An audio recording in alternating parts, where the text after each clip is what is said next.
Salut, je me suis mis à l'abri parce qu'il pleut et je suis à l'abri sous ma vigne. Bizarre, hein? C'est comme ça, voilà. Voilà, c'est un partage à cœur de vous donner ce matin. Ce matin pour moi, ce sera n'importe quelle heure pour vous, mais c'est que, voilà, une réflexion que j'ai eue lorsqu'on s'adresse à Dieu. Alors, est-ce que vous êtes déjà écouté prier? Je vous pose la question parce que des fois, on ne se rend pas compte, mais lorsqu'on s'adresse à Dieu, on est bizarre. Mais oui, mais vraiment, j'ai pensé ça quand j'étais à l'église hier matin, puis j'entendais des gens autour de moi prier.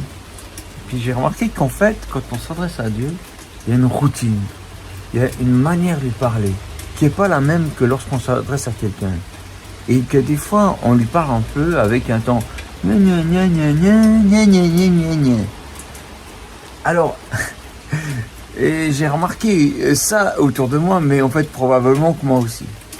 D'ailleurs, j'ai dit au Seigneur, Seigneur, aide-moi à vraiment parler avec toi de façon naturelle et pas prendre un changement de personnalité lorsque je suis vers toi.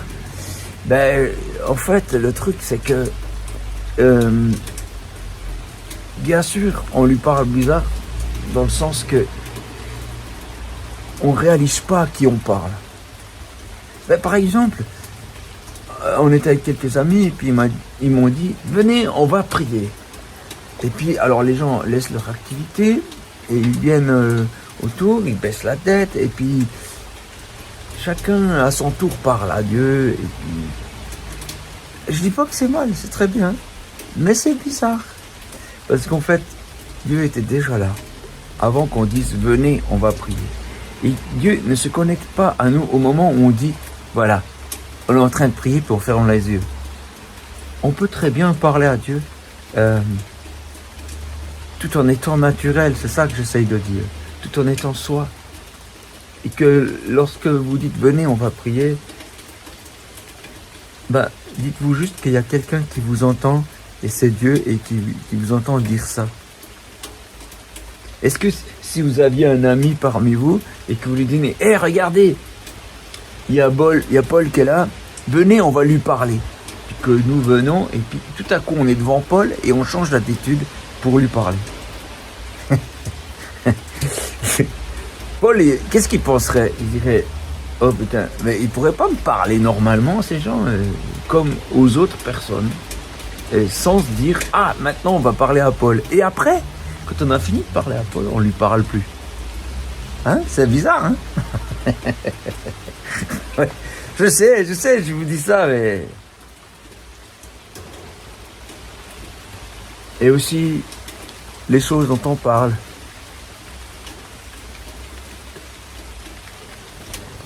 Mais certains accélèrent la voix et tout ça, et ils accélèrent leur blabla, leur demande. Est-ce que lorsqu'on a un ami, on lui fait que des demandes? Qu'on ne se demande pas comment il va? Est-ce qu'on n'essaye pas de sentir comment il va? Est-ce que on peut pas être simplement avec lui, lui prendre la main? Simplement être bien. Oh, je vous en parle, mais je l'ai vécu. J'ai fait ça. J'ai pris des nouvelles de Dieu. Ah, alors c'est clair. Je peux pas comprendre Dieu dans son ensemble. Même pas dans un pourcentage, mais dans mon entourage. C'est déjà bien. Et je me tiens avec lui, simplement. Et c'était tellement bien. Et c'est possible. C'est possible de considérer Dieu comme une personne et non pas comme un être étrange à qui on débite des prières.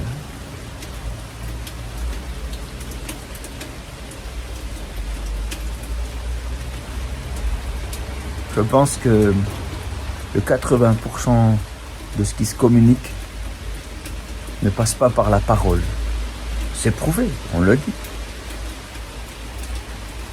Et je pense que prendre du temps avec Dieu, lui parler, ça passe pas forcément par la parole, mais par une attitude. Je vous encourage à avoir des temps vraiment où vous êtes seul avec lui, des temps où vous dites venez, c'est le moment, on va avoir une bonne discussion avec Dieu. Mais de ne pas oublier qu'il est là tout le temps avant que vous dites venez.